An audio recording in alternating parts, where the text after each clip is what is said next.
인사 담당자들의 말에 의하면 신입사원이 입사를 하면 바로 현장에 투입해서 일을 시킬 수가 없다는 것입니다.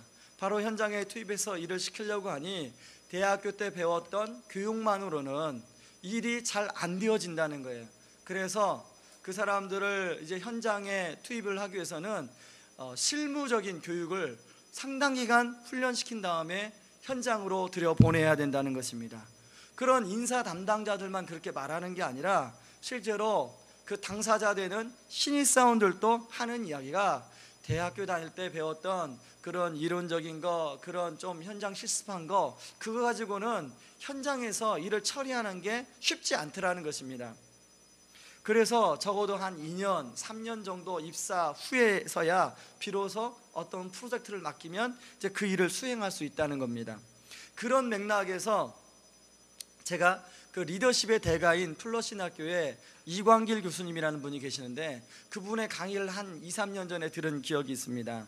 이분이 뭐라고 그 리더십 강의를 하면서 이렇게 말씀하시냐면, 자신은 한국에서 이제 그 신학교니까 목사님들이 주로 오지 않겠습니까? 목사님들이 오면 강의에서 40%만 가르친다는 거예요. 아니, 제가 그 얘기를 들으면서 어떻게 40%만 그 교수님이 100% 이상 혼신을 다해서 강의해야지 40%만 그 학생들한테 가르쳐 주는 게 무슨 강의냐, 우리가 이렇게 생각할 수 있습니다. 저도 그렇게 생각했어요. 그런데 그 교수님이 그 뒤에 말을 제가 들어보니까 그 이해가 되더라고요. 나머지 30%는 미국 사회에서 적응하는 과정 가운데 배우도록 한다는 거예요. 여러분, 한국에 살다가 미국이라는 새로운 곳에 가서 이제 아이를 학교에 입학시키고 또 학교에 적응하고, 아이가 문제가 있으면 가서 되지 않는 영어로 상담하고, 그러면서 여러 가지 또 뭐 인종차별을 당하고 그러면서 마음고생하면서 배우는 게 되게 많다는 거예요. 그런 다음에 나머지 30%는 이제 목사님들이니까 현지 교회를 섬기지 않겠습니까? 그 한인교회를 섬기면서 또 배우는 게 참 많다는 거예요. 그렇게 첫 시간에 학생들한테 자기가 그렇게 선언을 한다는 것입니다. 그러면서 자기가 미국 사회에 이제 그 와서 한 20년 살아보니까 그렇게 해서 배운 게 참 많다는 거예요. 저는 그분의 설명을 다 듣고 나서 그게 참 이해가 되었습니다. 그만큼 현장에서 부딪히는 교육이 중요하다는 것 아니겠습니까? 오늘 본문에 나오는 제자들 참으로 놀라운 은혜와 경험들을 참 많이 했습니다. 우리가 요한복음만 찾아보면 요한복음 2장에 그 물이 변해서 포도주가 되는 가나안의 혼인잔치의 기적을 경험한 사람들이에요. 여러분, 이런 물이 포도주가 됐다는 게 얼마나 놀랍습니까? 그런가 하면 왕의 신하의 아들이 다 죽어가는데 말씀 한마디로 고침받는 그런 기적을 또 옆에서 봤어요. 바로 우리가 지지난주 2주 전에 살펴본 것처럼 38년 동안 그 베데스다 연못에서 누워있던 그 사람이 예수님 말씀 한마디로 고침받고 일어나는 것을 제자들은 목격했습니다. 그러니까 그런 놀라운 기적을 옆에서 지켜보고 또 옆에서 같이 현장에 있고 확인하고 그게 얼마나 가슴 뜨겁게 했겠어요. 그런데 그 세 가지 다 제자들이 직접 그 현장의 주인공은 아니더라는 거예요. 그러다 보니까 제자들은 그것을 눈으로 보긴 봤고 옆에서 있긴 있었지만 자기가 경험한 것이 아니기 때문에 자기 것으로 되기는 아직까지 부족하다는 것입니다. 그런 예수님이 그런 제자들의 모습을 알았던지 오늘 예수님은 제자들에게 그런 현실의 문제를 맞닥뜨리도록 초청하고 있습니다. 요한복음 6장 5절을 같이 한번 읽어보겠습니다. 시작. 예수께서 눈을 들어 큰 무리가 자기에게로 오는 것을 보시고 빌립에게 이르시되 우리가 어디서 떡을 사서 이 사람들을 먹이겠느냐. 남자가 5,000명이니까 이제 거기에 모인 사람은 대충하면 한 10,000명에서 15,000명 정도 되는 사람들이라고 학자들은 봅니다. 예수님이 그 사람들이 이제 그냥 그 한 끼만 굶은 사람들이 아니라 계속 예수님을 쫓아다니라고 제대로 먹을 것을 못 먹은 사람들, 허기가 졌어요. 다른 성경에 보면 예수님이 그들을 긍휼히 여기셨다. 그들의 그 배고파하는 모습을 보고 긍휼히 여기셨다고 나옵니다. 그러면 예수님이 해결해 주면 되잖아요. 그런데 예수님은 제자 빌립에게 그것을 이 사람들을 다 먹이기 위해서는 이 먹을 양식을 어디서 구입하면 좋겠느냐라고 물어봅니다. 근데 그 물어본 의도가 뭐냐면 시험하기 위해서 그랬다는 거예요. 그런데 그 말을 듣고 있던 안드레가 또 갑자기 끼어들어서 예수님께 말합니다. 9절의 말씀, 여기 한 아이가 보리떡 5개와 물고기 2마리를 가져왔는데 그러나 그것이 많은 사람에게 얼마나 되겠사옵나이까. 안드레 말을 잘 들어보면 뭔가 이렇게 그 문제의 해답을 제공하고 있는 것 같은데 안드레의 태도는 여전히 부정적이에요. 다시 말해서 이 빌립이나 안드레는 이 많은 사람들을 먹일 만한 어떤 해결책을 제시하지 못하고 있더라는 것입니다. 이렇게 바로 앞에 문제 풀기가 참 어려운 문제였지만 예수님은 또다시금 제자들을 16절에서부터는 이제 더욱 곤란한 문제에 직면하게 만들고 있어요. 그 앞에 그 5천 명을 먹이고 이런 문제는 이게 제자들이 바로 당사자가 또 아닙니다. 그러나 이 16절부터 나오는 21절까지 나오는 이 광풍의 문제는 제자들이 당면한 문제예요. 당장 자신이 해결하지 않으면 목숨이 경각에 달려있는 절박한 문제입니다. 요한복음 6장 18절에 보니까 큰 바람이 불어 파도가 일어나더라. 방금 전까지만 해도 오병이어의 기적을 처음 했던 제자들에게 정말로 한 번도 경험해 보지 못했던 문제가 코앞에 닥친 것입니다. 그래서 요한복음 6장 19절에 보니까 뭐라고 나와 있냐면 제자들이 노를 저어 12월쯤 가다가, 제자들은 나름대로 그 광풍 앞에서 노를 저어서 참 거기서 벗어보려고 애를 쓰고 있습니다. 이걸 마가복음 6장 48절에서는 바람이 거스림으로 제자들이 힘겹게 노 젓는 것을 보시고 이렇게 표현이 나옵니다. 그러니까 10열이 한 4km를 노를 저어서 갔는데요, 그 4km를 그 캄캄한 밤에 광풍을 만나서 돛담배를 가지고 노를 저어가는 그 제자들의 모습을 한번 생각해 보시기 바랍니다. 저는 고등학교 2학년 때 수학여행을 제주도를 갔는데요, 목포에서 페리를 타고 제주를 가다가 한가운데서 폭풍을 만나본 경험이 있습니다. 그 큰 회리호가요, 폭풍을 만나니까 파도가 회류를 덮쳐요. 그래서 그릇을 놓으면 그릇이 위에서 쭉 내려오고 먹었던 거 다 쏟고, 그래서는 이 바다에 광풍하면 그때가 떠올라요. 그러니까 제자들이 그 광풍의 파도가 일어나는데 그 돛담배 같은 배로 그 헤쳐가려고 얼마나 애를 썼겠습니까? 저는 이런 제자들의 모습을 생각하면서 어떤 단어로 잘 표현할 수 있을까 하다가 우리 단어 중에 쩔쩔매다라는 단어가 있지 않습니까? 여러분도 아마 그 어떤 문제 앞에서 쩔쩔맸던 경험이 있잖아요. 제가 쩔쩔매다라는 단어를 사전에 찾아보니까 어쩔 줄 모르고 정신을 못 차리고 헤매다, 이런 뜻을 갖고 있더라고요. 지금 제자들의 모습이 그런 모습이에요. 여러분, 제자들만 그런 상황을 닥치는 게 아니죠. 우리도 살아가다 보면 그런 내 힘으로는 도저히 해결할 수 없는 그런 쩔쩔매는 전전긍긍하는 문제를 우리가 맞닥뜨릴 때가 있다는 것입니다. 아마 이 자리에도 말씀을 준비하는데 그런 마음이 들더라고요. 이 자리에도 지난 한 주간 동안 삶의 자리에서 어떤 문제인지 모르겠지만 그 문제 때문에 전전긍긍하고 쩔쩔매다가 주일날 오신 분이 계시겠구나, 그런 생각이 들었습니다. 여러분, 저는 개성공단이 폐쇄돼서 수많은 우리 입주 기업들, 거기에 관련된 사람들, 우리 교회도 그런 성도님이 계십니다. 그분들의 입장이 지금 어떨까? 그분들의 입장이, 거기에 주로 투자한 분들은 어떤 분들이냐면 좀 단가를 낮춰보려고, 좀 단가를 줄여보려고, 위험은 있지만 거기에 투자한 분들이 그렇게 많거든요. 근데 그분들이 어떤 분은 신문에 보니까요, 자기가 대출을 많이 받아서 다 모든 걸 쏟았더라고요. 그래서 설비를 만들고 세팅을 하고 한 9년간 좀 사업을 했는데 저렇게 어려워지니까 모든 게 날아간 거예요. 여러분, 그분의 입장 생각해 보세요.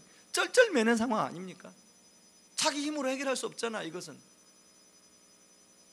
많은 입주 기업들이 이제 그 납품 일자를 맞추기 위해서 다른 그런 공장을 알아보기 위해서 온 전국을 헤매는 그런 모습들이 쩔쩔매는 모습들 아닙니까? 물론 그분들은 그렇다고 하지만 아마 우리 성도님도 다른 문제들 때문에 쩔쩔매다가 이 자리에 나오신 분이 계실지 몰라요. 어떤 분은 자녀 문제로, 어떤 분은 관계에 어려움이 있는 문제로, 어떤 분은 비즈니스 하면서, 또 어떤 분은 직장에서 그런 문제 때문에 나오신 분이 있다면 오늘 이 예배를 통해서 우리 성령님의 위로가 있기를 주의 이름으로 축원합니다. 예수님은요, 이 제자들이 만난 두 가지 문제다. 오늘 본문에 보니까 제자들은 혼자서는 도저히 해결 못해서 쩔쩔매고 있는데 예수님이 그 문제에 개입하자마자 그 문제가 너무 쉽게 해결돼요. 그런데 저는요, 이 제자들에게, 이 어려움을 호소하는 제자들에게 오셔서 예수님은 책망하지 않더라는 거예요. 오히려 오늘 본문에 나온 예수님의 모습을 보면서 인자하신 선생님의 모습, 인격적인 코치의 모습을 저는 느낄 수가 있었습니다. 저는 그동안에 제가 만났던 선생님 중에 참 좋은 선생님들이 많지만 그 중에 한 선생님을 기억합니다. 중학교 3학년 때 저를 가르쳐줬던 선생님, 제가 중학교 2학년 때 이제 그 폐결핵에 걸려가지고 중학교 2학년 2학기를 학교를 거의 못 다녔습니다. 그래서 집에서 쉬고 요양을 했어요. 그러고 이제 중학교 2학년 정상적으로는 그냥 2학년을 한 번 더 다녀야 되는데 그 선생님이 너는 그냥 3학년으로 올라와도 괜찮다. 그래서 저를 3학년으로 그냥 올려 보내주셨어요. 근데 그 선생님이 참 다른 게 하나 있었는데, 점심 먹을 때, 이렇게 점식사 먹을 때는 보통 선생님들이 지금은 어떤지 모르겠는데 저희 때는 다 교무실에서 드셨거든요. 근데 그 선생님만 도시락을 싸와가지고 우리 반에 와서 드시는 거예요. 그래서 우리가 이렇게 이제 밥을 50번씩 씹지 않잖아요. 그러면 불러내요. 불러내서 앞으로 세워가지고 50번씩 씹고 들여보내게 해요. 그런데 그때는 그 선생님이 왜 저럴까, 우리 귀찮게 한다 이랬는데 지금 생각해 보니까요, 제가 밥을 씹을 때마다 그 선생님 생각나요. 50번은 씹어야지. 여러분, 그 선생님 입장에서 그게 귀찮을까요? 귀찮지 않을까요? 귀찮아요. 그런데 누구를 위해서 그렇게 해요? 자기의 제자들을 위해서. 그 선생님은 우리 가정하고는 뗄 수 없는 가정이에요. 저희 큰형, 저희 작은형, 저희 큰형 담임선생님이었는데 큰형을 담임선생님을 맡고 나서 우리 가정 형편이 어렵다는 걸 아시고 계속 우리 가정에 마치 아버지 역할을 해주셨어요. 큰형의 카운셀러 가지고 심지어는요 큰형하고 같이 자취도 같이 하고 선생님이. 그래서 큰형이 이게 벗어나려고 할 때 붙잡아 주시고 그랬던 선생님이에요. 이창구 선생님이라고 잊을 수가 없습니다. 그런데 오늘 본문에 보니까 그런 예수님의 모습, 그 쩔쩔매고 어찌할 바를 모르는 그 제자들을 인격적으로 다가가셔서 그들을 바르게 세워주려고 하는 예수님의 모습. 한동안 리더십에서 코칭이라는 단어가 유행했던 적이 있습니다. 한동안은 멘토링이라는 단어가 유행했다가 멘토링의 시대는 끝나고 이제 코칭의 시대로 한동안 갔습니다. 저는 이 모습을 보면서 예수님이 제자들을 잘 코칭하고 있는 것을 제가 보게 되었어요. 여러분, 제자들만 예수님이 코칭하시는 게 아니라 바로 우리들을 지금도 예수님은 코칭하고 계신다는 것입니다. 저는 오늘 본문을 통해서 예수님이 우리에게 세 가지를 어떻게 코칭하는지를 보여주고 있는데요, 첫 번째는 성장하도록 끊임없이 도와주시는 예수님의 모습을 볼 수 있습니다. 여러분, 우리는 주 관심이 어디 있냐면 좀 더 편안하게 사는 것, 좀 더 안락하게 사는 거에 우리 주 관심이 있어요. 그래서 어떤 문제를 만나게 되면 그 문제를 빨리 벗어나는 데 관심이 있습니다. 그런데요, 우리 주님은 안락한 삶, 편안한 삶보다도 우리의 성장에 관심을 가지고 계세요. 여러분, 오늘 말씀을 보면 이제 5절에 큰 무리가 자기들에게 오는 것을 보시고 그런 다음에 10절로 바로 넘어가서 오병이의 기적을 베풀어 주시면 문제는 끝나요. 근데 굳이 빌립을 불러서 빌립을 시험하고자 질문을 던지고 있는 거예요. 6장 5절 6절 같이 한번 읽어보겠습니다. 다시금 시작. 예수께서 눈을 들어 큰 무리가 자기에게 오는 것을 보시고 빌립에게 이르시되 우리가 어디서 떡을 사서 이 사람들을 먹이겠느냐 하시니 이렇게 말씀하시면 친히 어떻게 하실지를 아시고 빌립을 시험하고자 하심이라. 여기서 시험한다는 말은 템프테이션이 아니라 테스트입니다. 템프테이션은 넘어뜨리려고 하는 것이고, 테스트는 그들을 도와주기 위해서, 더 성장시키기 위해서 하는 게 테스트예요. 다시 말해서 이제 지금 예수님이 제자들을 만난 지 2년이 지났습니다. 3년째예요. 3년째 유월절을 맞는 거예요. 그리고 제자들은 그동안 예수님께 많은 말씀을 들었어요. 많은 기적을 경험했어요. 이제 제자들이 지금 수준에서 어느 정도 와 있는지를 예수님이 알고 싶었던 거예요. 테스트하는 거예요. 정확한 테스트가 나와야 그 사람을 어떻게 도와줄지를 알아요.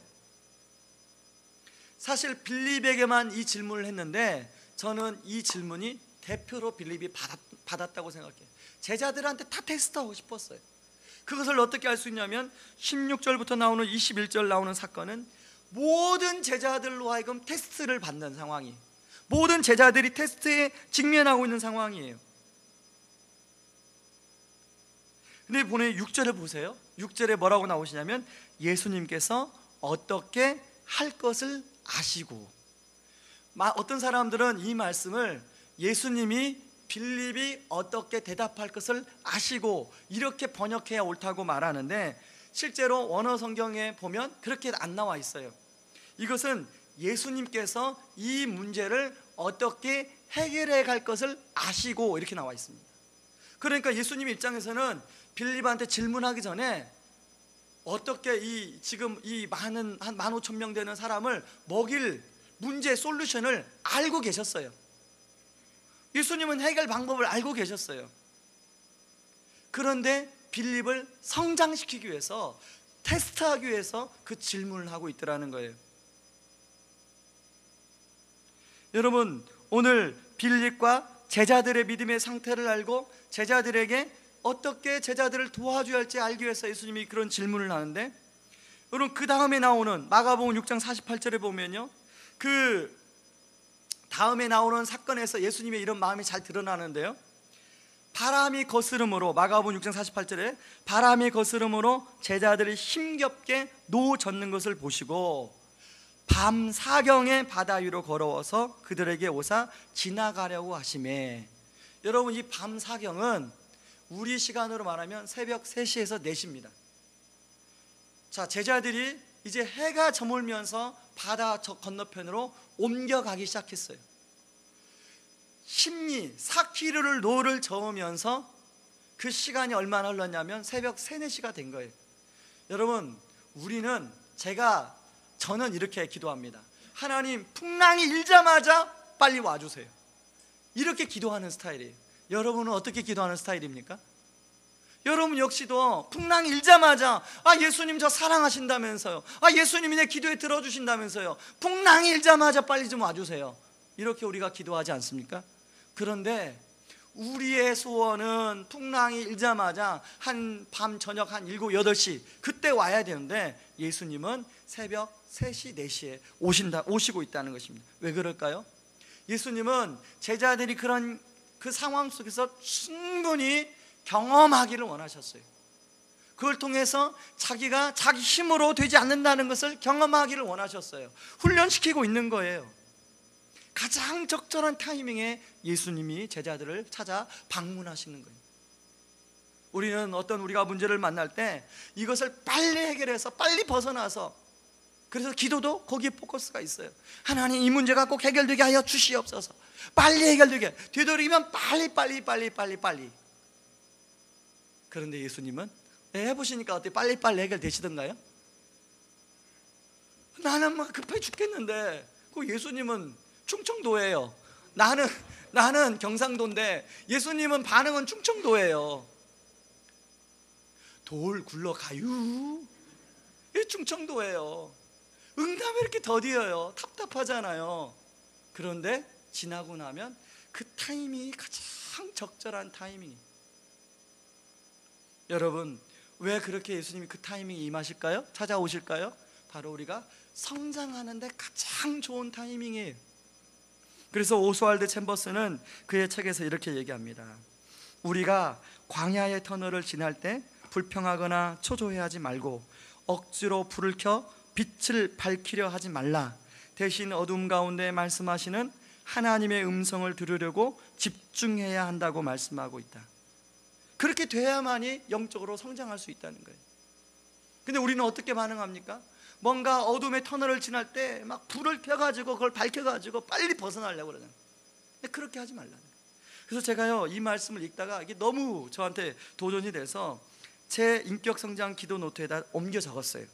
주님, 제가 어둠의 과정을 지날 때 불평하거나 초조해하지 않으며 자신이 불을 피우려고 필요 없는 에너지를 낭비하지 않게 하여 주시고 잠잠히 하나님의 음성을 듣게 하여 주소서. 이 어둠의 과정이 저의 영적 성장의 지름길이 되는 것으로 확신하게 하여 주옵소서. 그렇게 기도하고 있습니다. 여러분은 그 쩔쩔매는 상황만 빠져나오려고 발버둥 치고 있다면, 여러분은 오스왈드 챔버스가 권면하는 것처럼 여러분도 그런 기도를 드리시기 바랍니다. 그런 기도를 드릴 때 영적으로 성장하고 거기에서 빠져나올 수 있게 되는 줄 믿습니다. 저는 그런 성도님들을 만날 때 항상 이 오스왈드 챔버스의 시각을 권면을 합니다. 우리는, 저 역시도 마찬가지예요. 저 역시도 어떤 그런 문제를 만날 때 이것이 빨리 해결되기를 원하는 그런 마음으로 한편 나가면서도 기도하다 보면 하나님이 항상 거기에는 뭔가 저를 다루시고자 하는, 저를 성장시키고자 하는 교훈이 거기에 담겨 있는 것을 발견하게 돼요. 저는 저와 여러분이 거기에 담겨져 있는 하나님의 교훈을 얻고, 그리고 그 문제에서도 빠져나오는 그런 은혜가 있기를 주님의 이름으로 축원합니다. 두 번째는 의존성을 통해서 일하신다는 것을 깨우쳐주고 있습니다. 우리가 착각하는 것 중에 하나는요, 하나님은 내가 가지고 있는 것을 통해서 일하실 거라고 생각한다는 것입니다. 그래서 우리가 어떤 문제를 만나면 내가 지금 가지고 있는 게 뭔가를 먼저 분석하게 돼요. 계산하게 돼요. 그리고 내가 가지고 있는 것이 저 문제를 해결할 수 있는 것이면 안심하게 돼요. 그러나 내가 가지고 있는 것이 도저히 저 문제를 해결할 수 없으면 우리는 극도로 불안하고 걱정하고 염려하게 돼요. 그래서 다른 것을 의지하게 돼요.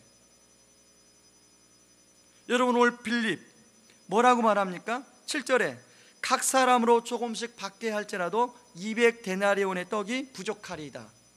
여러분, 빌립이 어떻게 이렇게 정확하게 200데나리온 떡 정확하게 이야기했겠습니까?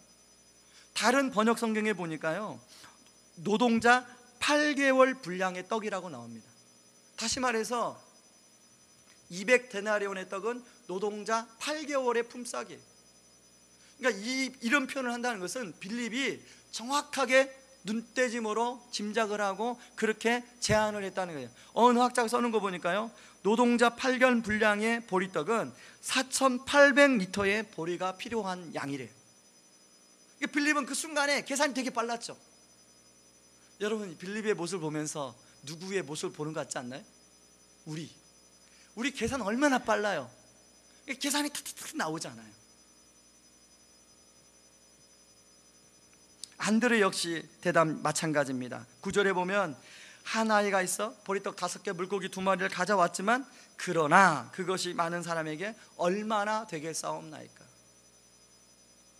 사실 빌립의 모습을 보고 안드레의 모습을 보면서 우리의 모습을 봐요. 계산은 빠르고 셈은 빠르지만 계산과 셈이 빠른 것에 비해서 어떤 해결점을 갖고 있지는 못해요.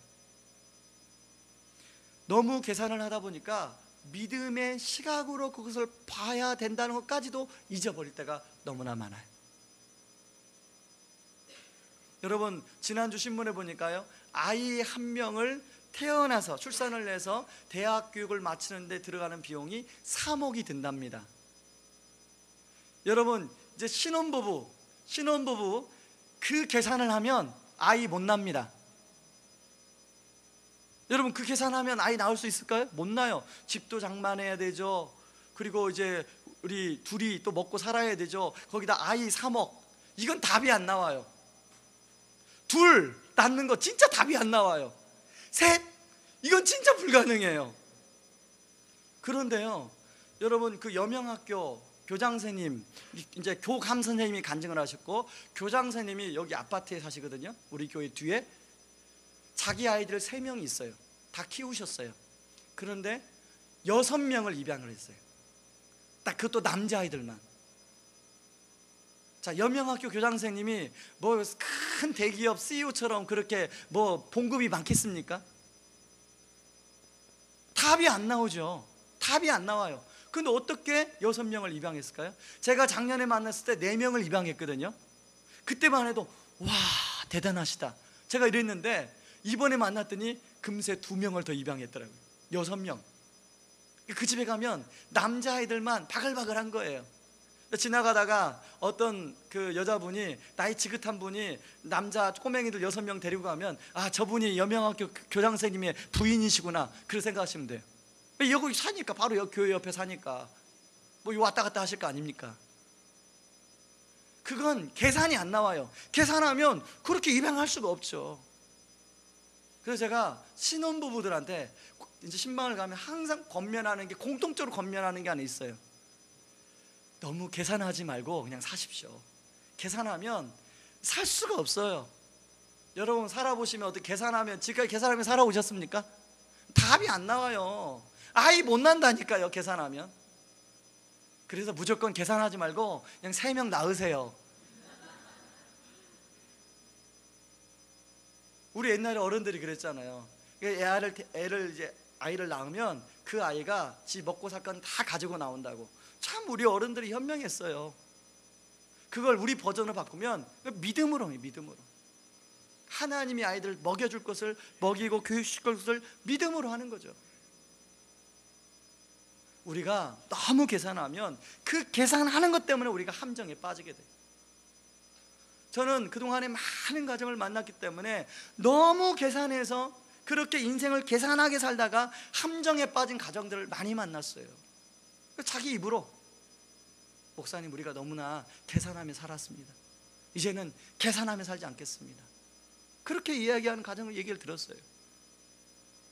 여러분, 하나님은요, 우리가 가진 것으로 일하지 않고 우리가 가지고 있는 것이 작을지라도 얼마나 하나님을 의존하느냐를 가지고 일하십니다. 그것을 보여주는 말씀이 오늘 9절이에요. 9절에 보면 빌립과 안드레와 전혀 다르게 반응하는 한 아이를 소개하는데요, 이건 요한복음만 이 아이를 소개하고 있어요. 여기 한 아이가 보리떡 5개와 물고기 2마리를 가지고 왔는데, 이 보리떡은 그 당시 사는 사람들의 주식은 밀가루예요. 보리가 아니에요. 근데 보리는 누가 먹었냐면 가장 가난한 사람들이 먹었던 주식이에요. 그리고 이 물고기 2마리는 헬라어로 옵사리온이라는 건데 아주 작은 물고기예요. 여러분 그 잉어 말고 향어 있죠, 향어. 저는 이 물고기가 향어인 줄 알았어요. 그 향어가 이스라엘에서 건너온 거라고 그러잖아요. 그래서 저는 이 향어를 사람들이 이렇게 뜯어 먹었다고 생각했어요. 그런데 보니까 그런 게 아니라 보리떡 5개와 반찬용 물고기 2마리. 그러니까 정말 보잘것없죠. 근데 그 보잘것없는 것을 주님께 드리고 의존했더니 하나님은 그걸 통해서 그 10,000명 이상의 사람들을 먹이고 12광주리가 남게 하는 역사를 일으키셨다는 거예요. 여러분, 아이들은요 2가지 특성을 있습니다. 하나는 순진하고 하나는 의존적이에요. 특별히 아이들이 의존적이다 보니까 우리가 어린 자녀들을 요즘에 이제 집 밖에 보낼 때 뭐라고 교육하고 보내요? 너 절대로 이상한 아저씨, 이상한 아줌마 따라가면 안 된다. 왜 그러냐면 아이들은 너무 의존적이다 보니까 자기한테 조금만 잘해줘도 그냥 따라가요. 여러분, 이 아이들의 그 의존성이 긍정적으로 주님 앞에 드려지니까 그 제자들도 해결하지 못하는 그 일에 쓰임을 받는 재료로 사용되고 있더라는 것입니다. 여러분, 우리가 가지고 있는 거 오병이어 같은 거예요. 어떤 사람은 그 오병이어가 조금 좋은 오병이어고, 어떤 사람은 조금 질적인 좀 차이는 있겠죠. 그러나 우리가 그걸 가지고 주님을 의지할 때 하나님은 일하시는 줄 믿습니다. 지금 고인이 된 강영우 박사님 마지막 저서 내 눈에는 희망만 보였다라는 책이 있습니다. 이번에 제자훈련 필독서로 그걸 제가 추천을 했는데, 작년에 그 책을 읽으면서 참 많은 제가 은혜도 받고 도전을 받았어요. 물론 강영호 박사님 책을 여러 권 읽었지만 참 특별히 마지막 유서적인 작품이라고 해서 더 의미가 있더라고요. 강영호 박사님 책을 보면 축구를 하다가 두 눈의 시력을 잃었습니다. 그리고 그 시력 때문에, 잃은 시력 때문에 어머니가 더 이상 평생을 시각장애인으로 살아가야 된다는 이야기를 듣고 화병 걸려서 어머니가 돌아가셨어요. 그리고 누나, 자기 동생 둘. 근데 누나가 이제 동생들을 데리고 살기 위해서 봉제공장에서 일하다가 누나마저 과로사로 돌아가셨어요. 남은 건 누구예요? 눈이 보이지 않는 자기와 동생들. 제가 그 책에 나온 내용을 한번 읽어드리겠습니다. 어머니는 내가 평생을 시각장애인으로 살아야 한다는 말을 들으시고 그 충격을 이기지 못한 채 결국 뇌졸중으로 얼마 후에 세상을 떠나셨다. 내가 눈을 잃은 그날 나는 어머니도 잃었다. 졸지에 가장이 된 큰 누나는 학업을 포기하고 평화시장 봉제공으로 취직을 했다. 반나도 없이 그렇게 거의 2년을 일만 하다가 누나도 어머니를 따라 하나님 곁으로 가버렸다. 누나가 떠나던 그날 나는 어린 두 동생을 끌어안고 울고 또 울었다. 세상에 이런 가혹한 형벌이 또 있을까? 내가 무슨 죄를 그렇게 크게 지었다고 이런 벌을 내리시는 건지 하나님이 원망스럽기만 했다. 불과 4년이란 시간 동안 나는 졸지에 부모도 잃고 누나도 나의 눈도 잃었다. 나는 절망 속에서 몸부림치고 있었다. 그런데 놀라운 것은 이런 시련 속에서도 나의 신앙은 흔들림이 없었다. 여러분, 강영호 박사 두 눈을 잃고 이제 아무것도 모르는 동생들만 남아있는데 그게 강영호 박사의 오병이어였어요. 오병이어였어요. 그럼 우리는 강영호 박사님보다 훨씬 그래도 많은 걸 가지고 있잖아요. 그래도 잘 보이는 두 눈을 가지고 있고, 그리고 건강한 몸을 가지고 있고, 우리가 이런 모습으로 우리의 가진 오병이어를 가지고 우리가 주님을 의존하면 주님은 얼마나 많이 의존하느냐를 가지고 일하신다는 것인 줄 믿습니다. 여러분, 저나 여러분이 가지고 있는 거 가지고 주님 일하지 않으세요. 저는 저와 여러분이 가지고 있는 것만 바라보면 아무것도 할 수 없어요. 여러분 다 자존감 낮잖아요. 우리 다 자존감, 물론 여기 자존감 높으신 분도 계시지만 나름대로 다 마음속을 읽어보면 낮은 자존감을 가지고 있어요. 그래서 무슨 일을 주님이 맡기려고 하면 그 낮은 자존감 때문에 아무것도 못해요. 자꾸 뒤로 물러서요. 우리의 낮은 자존감, 그거 가지고 주님이 일하시는 것이 아니라 우리는 비록 낮은 자존감은 있지만 예수 그리스도의 보혈을 의지하고 우리가 주님을 의존할 때 주님은 그걸 통해서 우리를 사용하시고 그것을 일하시는 줄 믿습니다. 세 번째는 새로운 사인을 보여주신다는 것입니다. 여러분, 빌립이 예수님의 시험을 통과했습니까? 안드레가 예수님의 시험을 통과했어요? 제자들이 그 광풍이 있는 바다에 예수님의 시험을 통과했습니까? 아무도 통과 못했어요. 시험으로 말하면, 이게 중간고사라고 말하면 낙제 점수를 받았죠. 그런데 예수님이 다가오셔서 뭐라고 제자들에게 말씀하냐면 제자들을 책망하지 않으세요. 오히려 그런 제자들에게 오병이의 기적을 베풀어 주시고, 또 주님은 물 위를 걸어서 제자들에게 힘겹게 노를 젓는 제자들에게 다가오셔서 내니 두려워하지 말라라고 말씀하고 있습니다. 그리고 성경은 이에 기뻐서 배로 영접하니 배는 곧 그들의 가려던 땅에 이르렀다고 나와요. 공간 이동이 이루어진 거예요. 예수님이 그 배에 타자마자 육지로 이동했어요. 여러분, 이것은 우리가 이성적으로 이해할 수 없는 기적입니다. 그러나 성경은 이것을 기적이라고 표현하지 않고 표적이라고 이야기하고 있어요. 사인이라고 이야기하고 있어요. 여러분, 기적과 표적은 무엇이에요? 기적은 현상적인 것을 강조한 표현이라면 이 사인이 가리키는 다른 게 있어요. 바로 예수님은 이 제자들에게 이런 사인을 통해서 주시고자 한 게 뭐냐면 내가 하나님이 보내시는 아들이라는 거예요.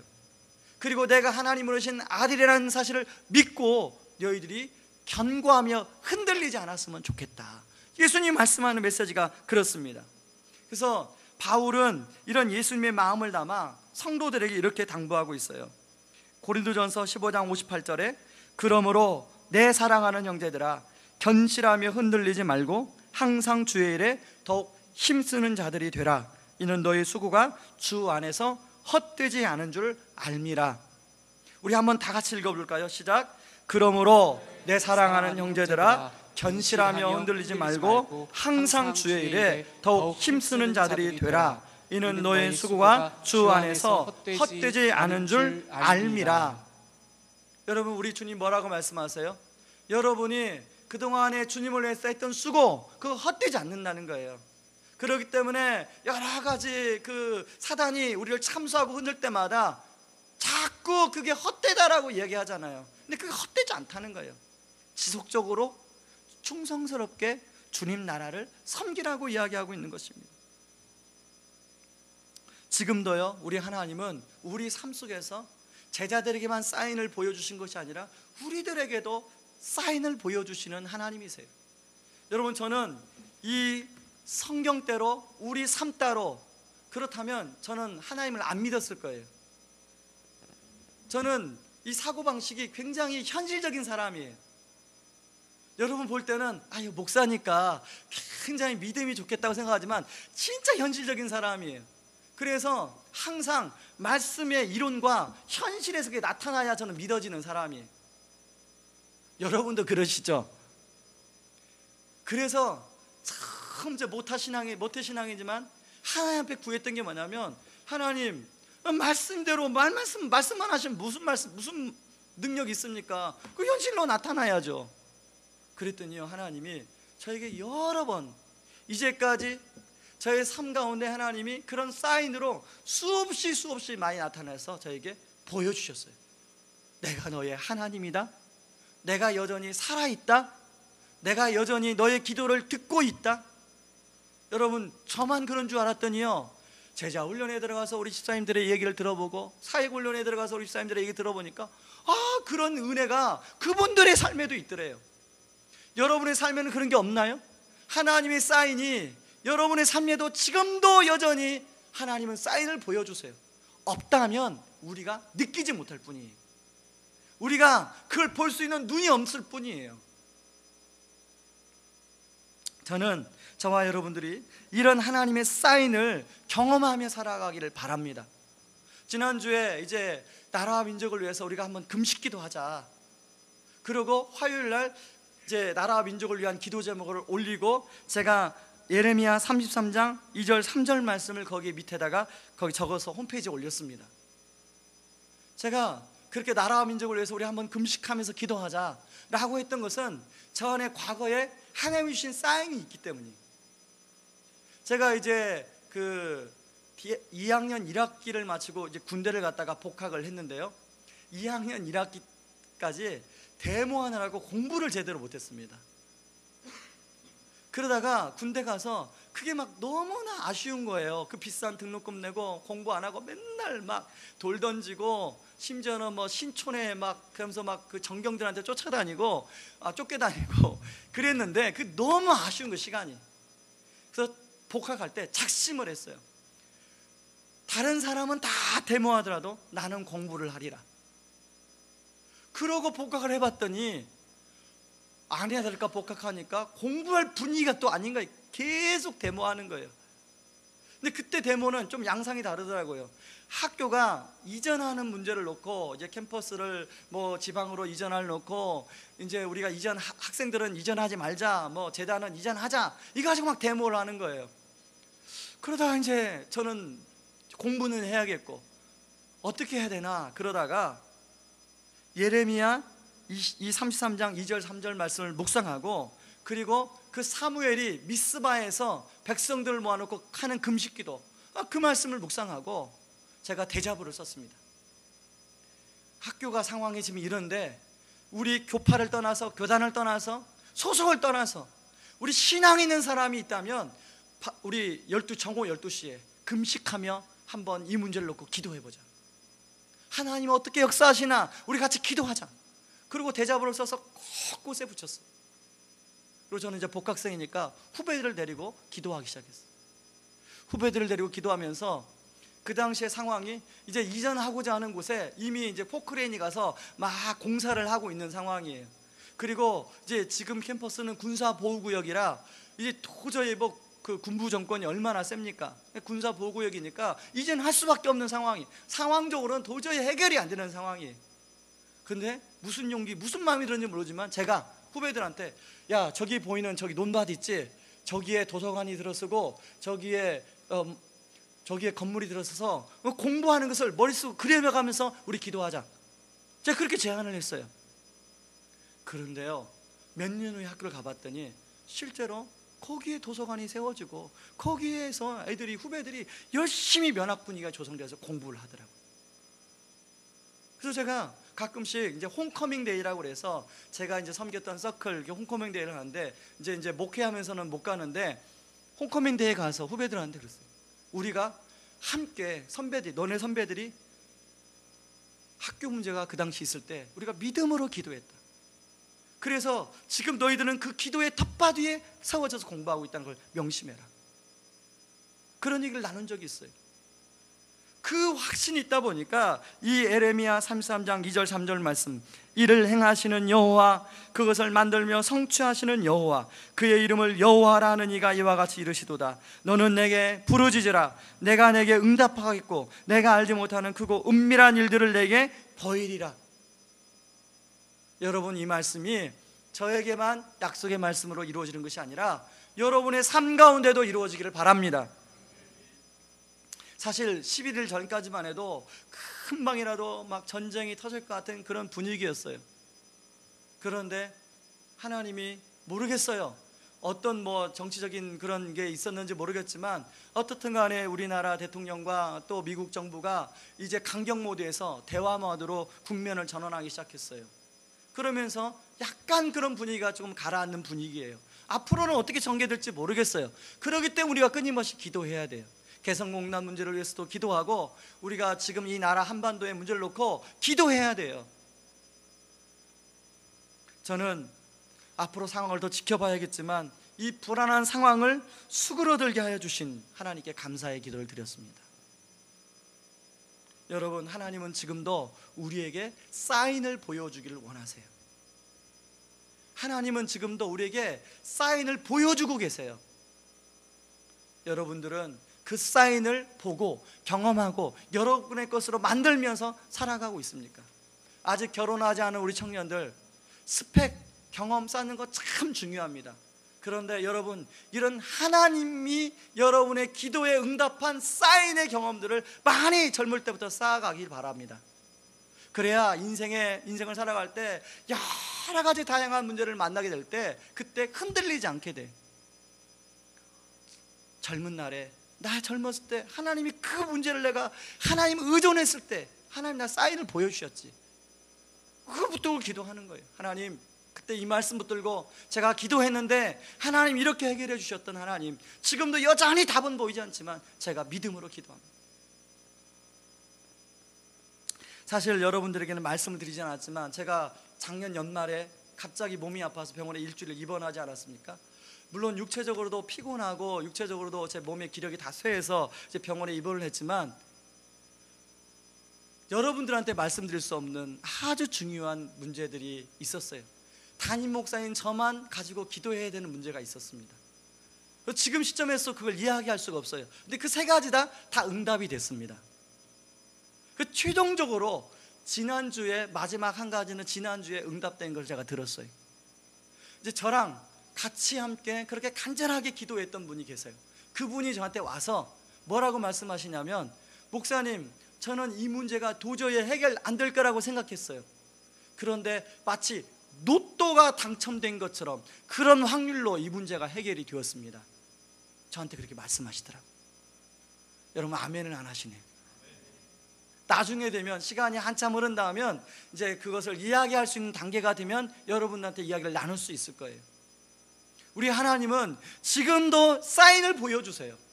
하나님은 지금도 우리에게 그런 사인을 보여주시고 우리를 그런 사인으로 초대하는 우리 하나님인 줄 믿습니다. 저와 여러분이 그런 사인을 경험하고 여러분의 인생의 문제 앞에 쩔쩔매는 게 아니라 견고하며 흔들리지 앞에 당당하게 나아가며 살아가는 저와 여러분들 되기를 주님의 이름으로 축원합니다. 이 시간에 우리 특세 때 부른 찬양이에요. 우리가 기도하는 것보다. 저는요